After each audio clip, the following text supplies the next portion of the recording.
Welcome to lesson number 9 in our series entitled Let's Take Another Look, as we look at different gospel passages related to the life of Jesus. In this lesson, we're going to start with the Lord's Supper and going to go through the Gethsemane arrest and time of trial that he goes through, and the part of the trial where he is sent to Pilate. Pilate sends him to Herod. Herod sends him back to Pilate. And when Herod sends him back to Pilate is where this lesson will conclude. And then the next lesson on the crucifixion will pick up at that part of the trial. Jesus knew that when he gathered his disciples on this night, he knew that in less than 24 hours he would be dead. Now he knew that he would be resurrected, and he knew but he also knew what he was about to face, and it weighed heavily on him, and we'll see that specifically when we look at the Garden of Gethsemane. But in this, it's significant to note that in this time, when he knew that he was in the last night of his life, and it was one of the most important nights in the Jewish year because it was the time of Passover, that he chose not to gather with his biological family, but he chose to gather with the disciples. We're going to read from Luke 22, verses 14 to 23. When the hour came, he took his place at the table, and the apostles with him.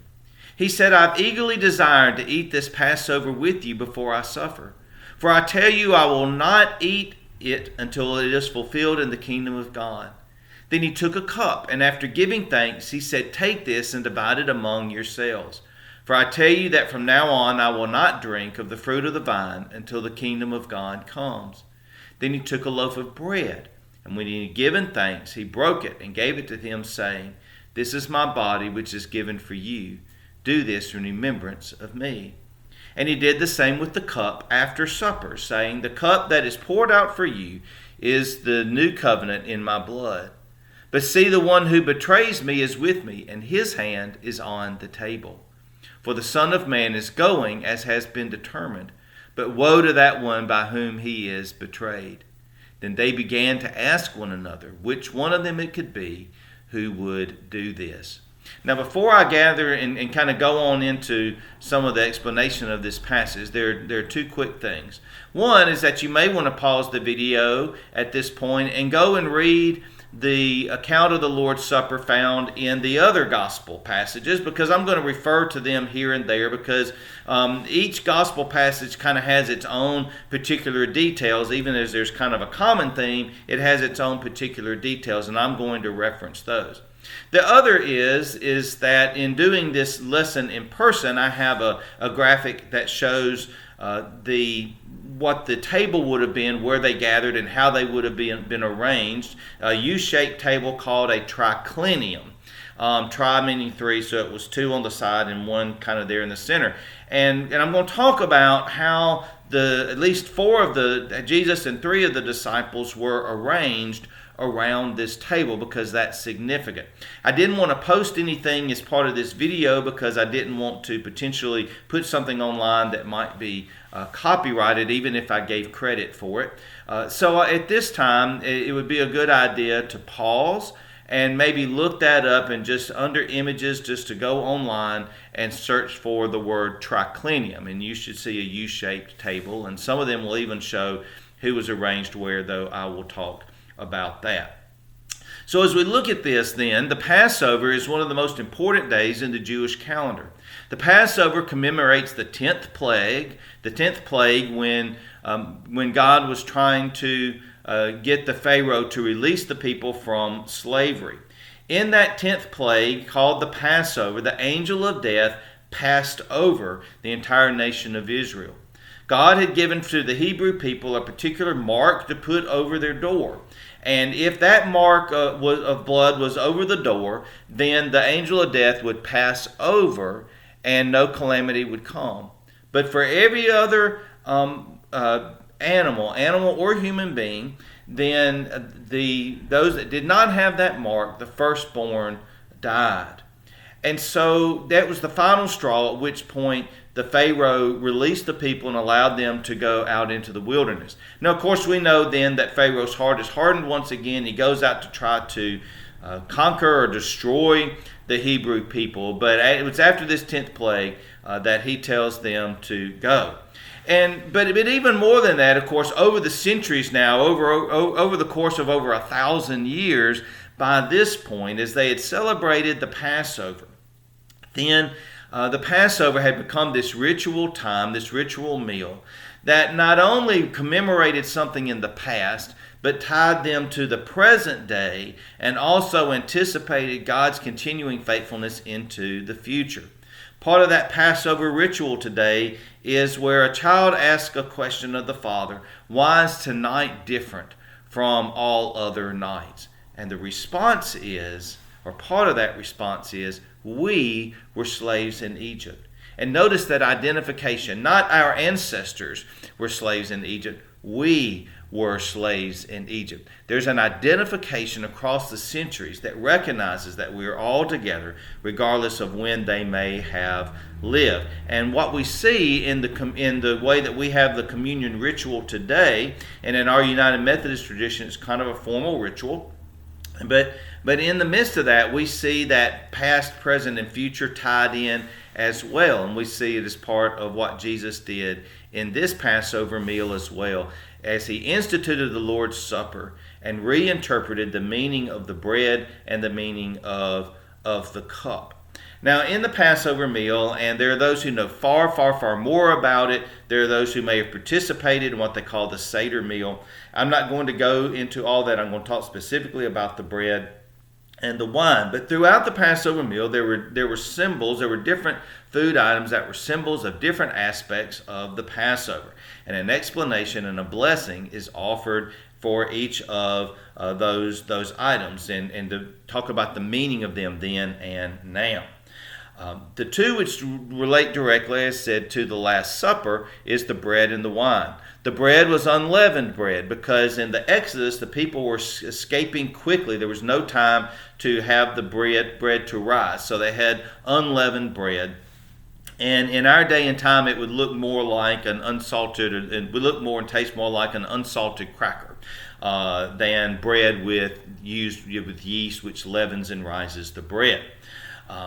In the Passover meal, there were 4 cups of wine used throughout the service, and the wine was red wine to signify the suffering of the people.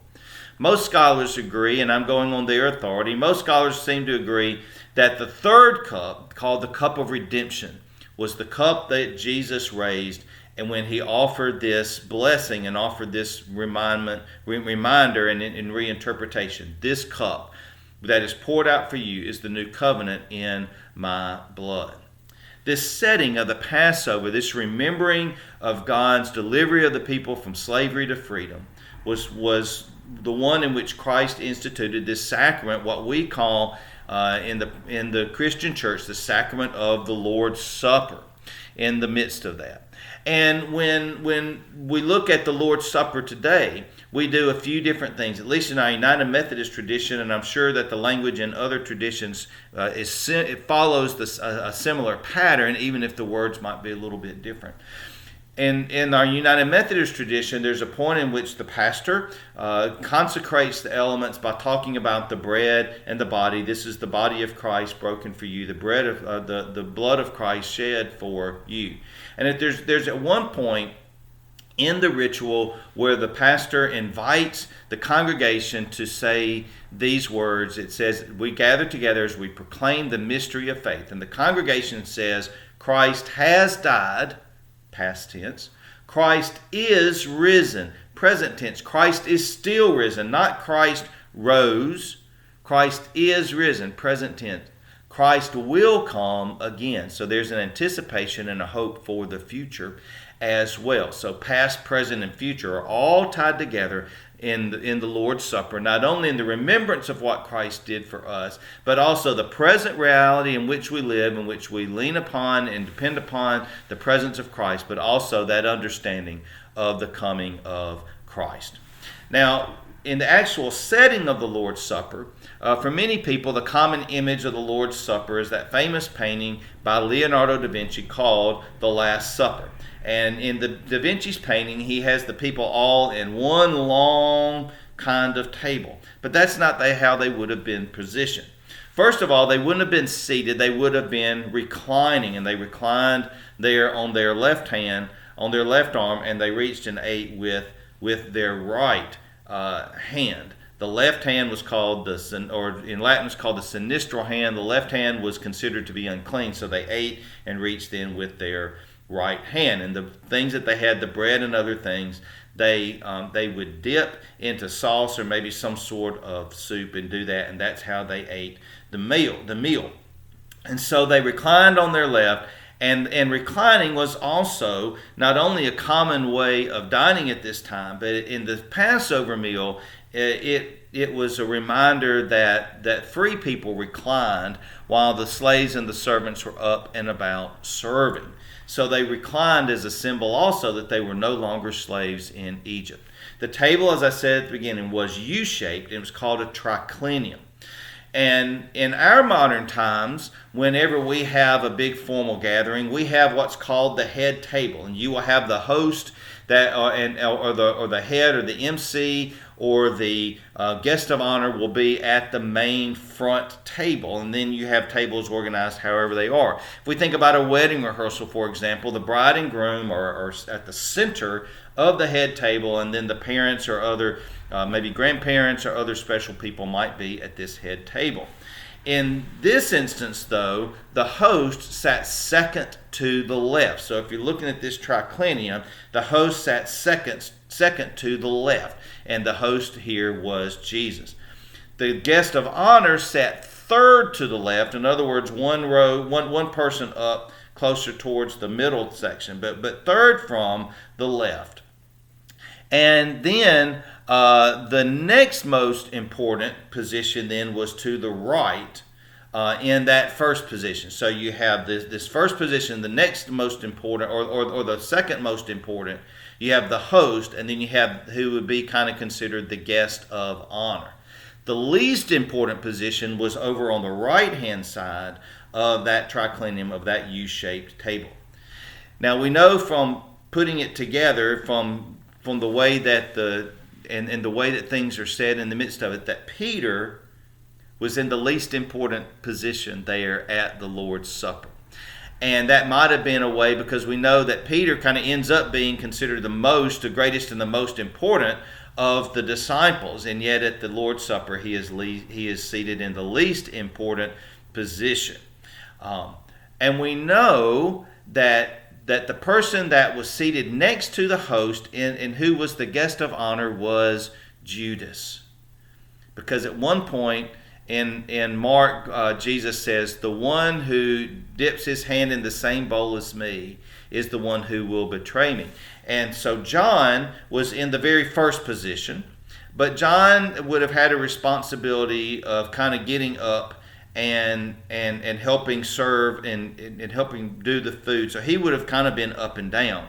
And so the person in the second position, the host, plus the guest of honor, would have shared kind of that bowl. And so we know that Jesus is there, and the person that is sharing the bowl with Jesus is Judas, which means Judas is the guest of honor. Now, why is this so? Why does Jesus make Judas the guest of honor? It might be an ironic thing because Jesus is placing Judas, knowing, of course, what Judas is about to do. Maybe it was a final act of grace on Jesus' part, a way of signifying his forgiveness of Judas, even though none of the others knew what was going to happen, of course. But maybe something that Judas might remember later, that he was placed at this seat of honor and that mercy of Jesus. It's possible it could have been a way that Jesus is saying to Judas, I know what you are about to do to me. I know you are about to betray me. But I still love you in the midst of that. We don't really know. What we do know is that Jesus predicts his betrayal, and he says the person, and in Luke he says the one whose hand is on the table is going to betray me. But then in another he says the one who dips his hand in the same bowl as me is the one who will betray me. And so it is Mark by the one, I don't remember if I said that, who says that the one who dips his hand in the same bowl as me. Now, it's interesting that in the Gospel of John, he's the only one who specifically says that at that point, then, Judas left the table. It's kind of implied in the others, but John's the only one that mentions it specifically. Jesus tells him to go do quickly what he has to do. And then in John it also says that Satan entered into Judas. Now there's one other important point about Judas before we move on from that and look at Gethsemane. And it gives us a little bit of insight about about maybe some of Judas's mindset and thought at the time. Judas doesn't reply directly to Jesus in Luke's account. But in the Gospel of Matthew, when Jesus says, somebody is going to betray me, Judas says, surely not I, Rabbi. Even, of course, as he knew what he was about to do. But the most important part of that is not only does Judas try to deny what he's about to do, but the other thing is that when he responds to Jesus, he calls him Rabbi.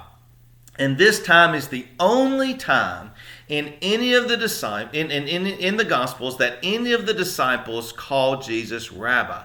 They might have called him Master, they might have called him Lord, they might have had a lot of uncertainty about some things, but it's the only time in which they use that word Rabbi for teacher. And I don't think that's a coincidence, and I don't think Matthew intended for it to be a coincidence either. It could indicate a couple of different things then, and this is pure speculation. It could indicate that after spending this time with Jesus and waiting for Jesus to be the kind of Messiah that he and others expected him to be, that Judas finally came to the conclusion he's never going to do that. He isn't even the Messiah. Maybe he's just a teacher or a prophet. And if that was the case, then it's entirely possible that Judas could have seen Jesus then as a blasphemer. Because as other people are questioning whether he's the Messiah, as Peter says, you in Matthew, you are the Messiah, the Son of the living God, and Jesus does not refute that. In fact, seems to affirm that. And when he's being proclaimed in the triumphal entry on that Palm Sunday as a potential Messiah, and Jesus is not putting that down, is kind of accepting that and not contradicting that. Maybe throughout the course of the week, as Judas keeps waiting for that one moment when Jesus is going to step forth, and Jesus doesn't, maybe then Judas comes to the conclusion that he's not really the Messiah. And if he's not the Messiah, then he's a blasphemer because he is claiming to or is not refuting the claims by other people that he is the Messiah. Another line of thought that is out there is that maybe he is trying, in doing this arrest and going and betraying him, maybe he was trying to force Jesus' hand, thinking that if I force him into a situation, then maybe then he will respond and we can all revolt and he will be that Messiah that we expect him to be, that one that's going to unite the people, that's going to free the people from this Roman occupation. Maybe, which is part of what we know he was, but maybe it's as simple as he was greedy and he wanted 30 pieces of silver. But we can't overlook how it is that he addressed Jesus at this time, not a term that is done anywhere else by any of the disciples. And it's telling that right before he betrays him, he uses this term that signifies that maybe he thinks he's less than who he really is. In the Lord's Supper, Jesus took these familiar elements of the Passover ritual, part of the bread and the wine, and reinterpreted their meaning. The bread is my body, he says, is the body of Jesus, he says, which is given for you. The cup of redemption, the cup of salvation, Jesus says, is my blood, which is shed for you and for many for the forgiveness of sins. Jesus then institutes the Lord's Supper by giving thanks to God for the bread and the wine. And so we see those elements there, and it is part of that remembrance. And he says to do this, and to do this in remembrance of him until he comes again. This Lord's Supper is the institution of a new covenant from God through Jesus Christ. And the old covenant instituted there in God's deliverance of the people and the giving of the law, given for the Hebrew people who would be God's representative people in the world. And as part of that law, there were different laws relating to sacrifice and what would require sacrifice, the type of sacrifice it would require, how often, all those sorts of things. And they were laid out pretty specifically. You can go and read those when you read particularly kind of Exodus, Leviticus, Deuteronomy, and the such. But the new covenant established in Christ, which Christ institutes here, is a once and for all sacrifice. Jesus says, this is my body, this is my blood given for you. This cup is my new covenant made for you in the blood. The sacrifice of Christ was once for all time, for all people, never to be repeated. And when we accept Jesus Christ as Savior and Lord, Christ offers us, and we accept that forgiveness that Christ offered there on the cross, whereby Christ offered and that forgiveness and reconciliation to God through his sacrifice on the cross. Holy Communion is a perpetual remembrance of what Christ did for us, but it's also a reminder that Christ is present and active in our world today, and that one day we believe that Christ will return in all of his glory. So Holy Communion is a telling and a retelling of the saving grace of God, even as we experience it today, and we look forward to that final return tomorrow. We go on then and look at the Garden of Gethsemane and then that arrest and trial. Following the Lord's Supper, again, Jesus knows his death is at hand. He knows that he's about to be arrested. And so we're going to look at some of those things. We jump ahead to Luke 22, verses 39 through 46. He came out and went, as was his custom, to the Mount of Olives, and the disciples followed him. When he reached the place, he said to them, "Pray that you may not come into the time of trial." Then he withdrew from them about a stone's throw, knelt down and prayed, "Father, if you are willing, remove this cup from me. Yet not my will, but yours be done." Then an angel from heaven appeared and gave him strength. In his anguish, he prayed more earnestly, and his sweat became like great drops of blood falling on the ground. When he got up from prayer, he came to the disciples and found them sleeping because of grief. And he said to them, "Why are you sleeping? Get up and pray that you may not come into the time of trial." Now, this scene on the Mount of Olives in the Garden of Gethsemane is nothing short of extraordinary. Jesus, as he so often did in times of trial or in times of preparation for big events, for things that he knew was coming next, he would withdraw to pray. And he took the disciples with him. He goes to the Garden of Gethsemane, which is nearby, and the name Gethsemane means place of the olive press. So it's located in an olive tree garden.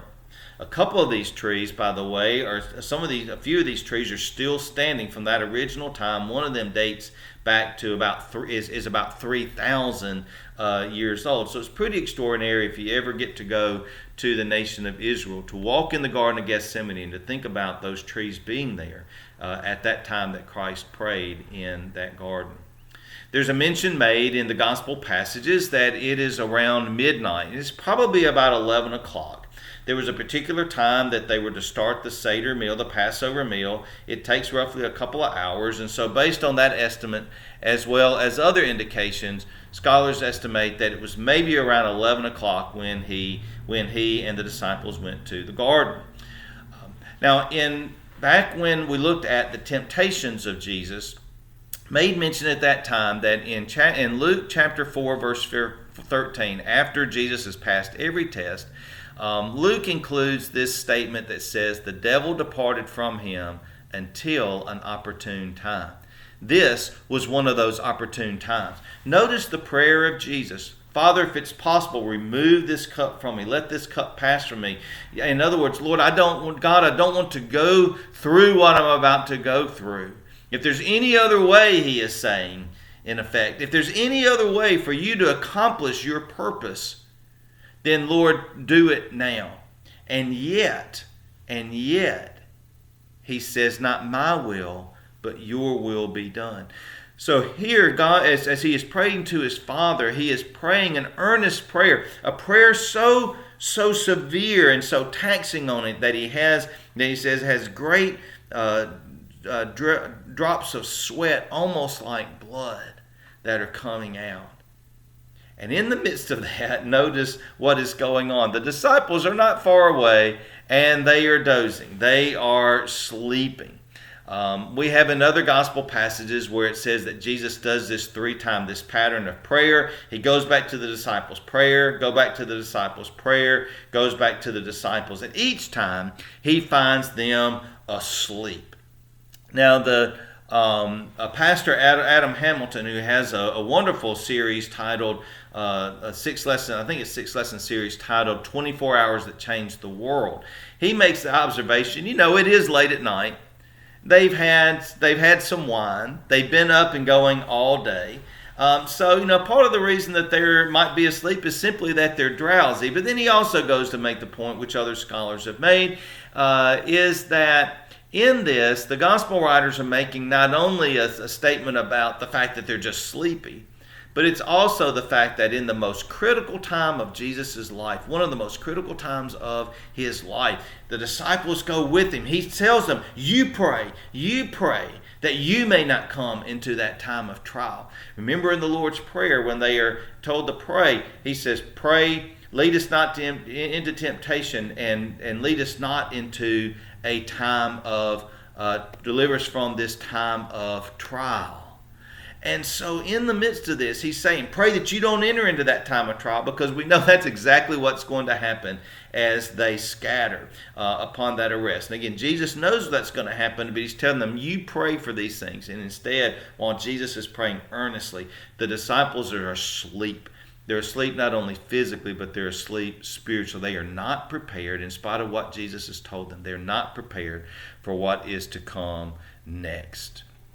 Now, I'm going to skip on down a little bit, but in the midst of this, Judas comes and betrays Jesus with a kiss. The temple police arrest him. Judas greets him there. The temple police arrest him. Peter cuts off the slave's ear, the slave named Malchus. Jesus reattaches it and tells Peter to put away his sword. That's not the way that this is going to go. In the meantime, then, when they take Jesus there into the gathering, the place where they did for this beating and trial and these things that are going to happen, Peter is out in a courtyard, and it's during this time that Peter denies knowing Jesus, and he denies him 3 times. And that's worth going back and reading as well. But for our purposes this day, and again, I would encourage you to go read the different gospel accounts, and I would encourage you to read these all the way through. I'm just hitting certain points along the way. So in our lesson here, I'm going to jump on to up to verse 63 of chapter 22, verses 63 through 71. Now the men, and Jesus has been arrested, and he's there now. Now the men who were holding Jesus began to mock him and beat him. They also blindfolded him and kept asking him, prophesy, who is it that struck you? They kept heaping many insults on him. When the day came, the assembly of the elders of the people, both chief priests and scribes, gathered together, and they brought him to their council. They said, if you are the Messiah, then tell us. He replied, if I tell you, you will not believe, and if I question you, you will not answer. But from now on, the Son of Man will be seated at the right hand of the power of God. All of them then asked, are you then the Son of God? He said to them, you say that I am. They said, what further testimony do we need? We have heard it ourselves from his own lips. Now again, the different gospel accounts give different details, and we don't have time to read them all. But in Mark, we learn a little bit more about some of the setup of this, about the council, the types of testimony they give, and the false testimony they give. In arresting Jesus and putting him on trial in the manner that they did, in the place where they did, the Sanhedrin, the ruling council, violated multiple laws and rules in holding this trial. Here are just a couple of them. One, they held it at night instead of in the day. We see that it extends on into the day, but they started all these proceedings at night, which they were not supposed to do. They held this trial during one of the feast times, and they were not supposed to do that as well. They held the trial initially. They started where they were in a place that was not their building. They were only supposed to do the trials in their particular place of the Sanhedrin. They didn't do that. And they were trying to pronounce a verdict of death, particularly through crucifixion. And they weren't allowed to do that And even in the instances when they can pronounce a verdict of death, they have to wait at least one day. And so even if they were meeting legally, their pronouncement of this verdict of death and their engineering this also violates the law and how fast it came. But of course, they knew that they couldn't have him put to death during the actual Passover on that Sabbath, rather. So they are trying to get it taken care of, trying to get Jesus killed before that time begins.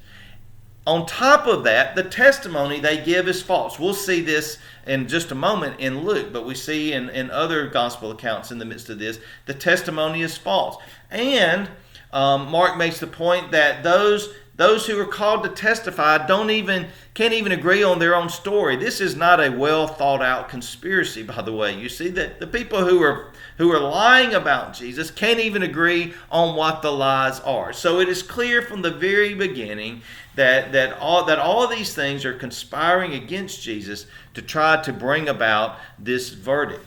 In addition to all that, they violate the 9th commandment by bearing false witness. They have a verdict in mind. Now they're looking for a charge to justify it.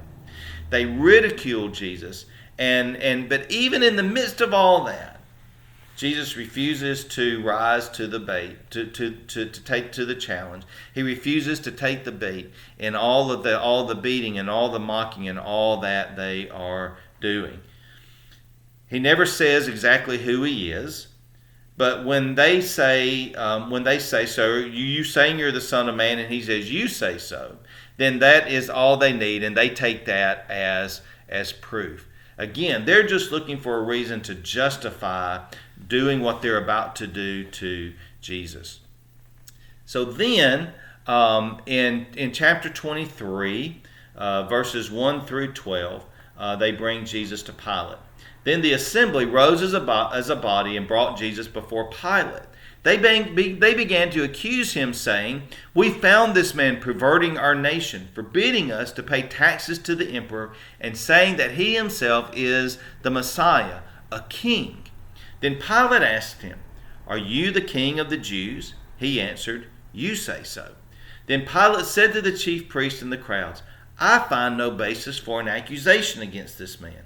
But they were insistent and says he stirs up the people by teaching throughout all Judea from Galilee, where he began, even to this place. When Pilate heard this, he asked whether the man was a Galilean. And when he learned that he was under Herod's jurisdiction, the Herod that's ruling, this is Chris's insertion, by the way, the Herod who's ruling Galilee, when he learned that he was under Herod's jurisdiction, he sent him off to Herod, who himself was in Jerusalem at that time. When Herod saw Jesus, he was very glad, for he had been wanting to see him for a long time, because he had heard about Jesus and was hoping to see him perform some sign. He questioned Jesus at some length, but Jesus gave him no answer. The chief priest and the scribes stood by, vehemently accusing him. Even Herod with his soldiers treated him with contempt and mocked him. Then he put an elegant robe on him and sent him back to Pilate. That same day, Herod and Pilate became friends with each other. Before that time, they had been enemies. So, they send Jesus there from the high priest to Pontius Pilate. The scene shifts from a religious standpoint to the legal times of the Roman Empire. And just a real brief thing about the Roman Empire. The Roman Empire was clearly the ruling authority. But the way they operated is that they would allow local control, local jurisdiction, in this case for the people of Israel, the Sanhedrin. They would allow them to practice their religion. They would allow them to instigate their national laws. As long as those laws didn't violate anything in the Roman Empire, as long as they paid their taxes, as long as they kept the peace. And so when they moved then from the questioning before the high priest to Pilate, it is shifting from the Hebrew jurisdiction, the Israel jurisdiction, to Roman jurisdiction, because Pilate has authority to do things that they, as the Israelites, do not have to do. Now notice the charge as they bring him before Pilate. Pilate doesn't care anything about what this man claims and who this man claims or who they claim he is. Pilate would only be concerned unless he was a threat to the stability of the region and the stability of the Roman people, or the stability to the region, because the one thing the Romans didn't like was disobedience and disruption. And so what do they say? This man is forbidding us. He's stirring up the people. He's forbidding us from paying taxes to the emperor, which of course is an outright lie. It's another violation of that bearing of false witness, in which they bear false witness. Remember, Jesus in fact had said, when asked this, when the Pharisees are trying to trip him up by saying, should we pay taxes to the emperor? If he had said yes, they would have said, oh, well, you have allegiance to the emperor and not to the people of Israel. If he'd said no, they would have gone straight to the emperor. They would have gone straight to the ruling authority, the Roman ruling authorities, and they would have said, he's trying to rail against us. Jesus, in fact, says, render unto Caesar that which is Caesar, and render unto God that which is God. So they know that he has said this, and yet they just decide they're going to lie straight out anyway. The second claim is that he claims to be the Messiah, or as they phrase it, he claims to be a king. These charges of forbidding them to pay taxes and claiming to be a king are charges of subversion or treason against the Roman Empire. And Pilate doesn't respond to the first charge, but he does ask, so are you the king of the Jews? Jesus answers Pilate as he answered the other people. He says, you have said so. Now, the one thing to say about the Roman courts is that while they were far from perfect, and while they didn't have the same type of due process that we would have today, for example, there were legal processes, and there were advocates, and they did require evidence that to be presented in a court if a legal charge was brought. And so these officials try to bring these things into the Roman court, but Pilate looks at it and he says, I don't find any charge against him. In other words, there's nothing that he's done that would warrant him being charged in a Roman legal court. And so even though it says the chief priests and the scribes are vehemently accusing him, even though they're doing all those types of things, Pilate says, no, I'm not going to have anything to do with that. And in fact, I'm going to send him over to Herod. I'm going to send him into the proper jurisdiction under the other one who has authority over the more local person, has authority over the Hebrew people. Now, as we'll see later, Pilate literally washes his hands. He is going to have nothing to do. And when he has the chance to stand up for somebody who is clearly innocent, that he knows is innocent, he does not do it. But it does demonstrate the back and forth that is going, as there are those that are trying to find some charge to justify doing what they've already decided they are going to do. Pilate sends him on to Herod. And so we have this interesting little exchange, or this little description, that Pilate is been anxious to meet Jesus. And so he's thinking to himself, well, maybe Jesus will perform some sort of sign. I've heard these things, maybe he will do that. Jesus is not going to cater to Herod's wishes, however. And Herod himself, again, cannot find any valid charge, even within the courts of the Hebrew people, of the people of Israel. And so Herod, when Jesus fails to perform for him, fails to perform any sort of magic tricks or things that Herod would have wanted him to do or see him do, Herod takes time to mock him as well as those soldiers. And then he ends up sending him back to Pilate. Now, before we go on and continue, and we'll continue in the next lesson from this point and on to the crucifixion. But think about the state of Jesus at this point. It's now moving on later on in the morning. He's been up all night, no rest. During the periods in between these trials, he would either have been transported in chains, or he would have been down in a hole, his arms kind of up over his head as he is chained that way, physically tired, been forced to stand throughout this entire time, beaten, mocked, all the things that have been done to him all the way up to this point. He would have already been totally exhausted, and the end hasn't even come yet. The only and in the midst of this has been the chief priest and the scribes and all those ruling authorities who have been mocking him and beating him. And yet throughout the entire time, he says very little. He knows what is about to happen, and he's not going to do anything to impede that happening. In the next lesson, I'll pick up with when he goes back to Pilate, and then we will talk about the crucifixion. Thank you for joining me today with this lesson. I hope that you've learned something new, and not only learned something in terms of head knowledge, but something that helps deepen your faith and your walk and helps lead you to that deeper commitment to Christ. Thank you for joining me today. God bless you, and have a great day.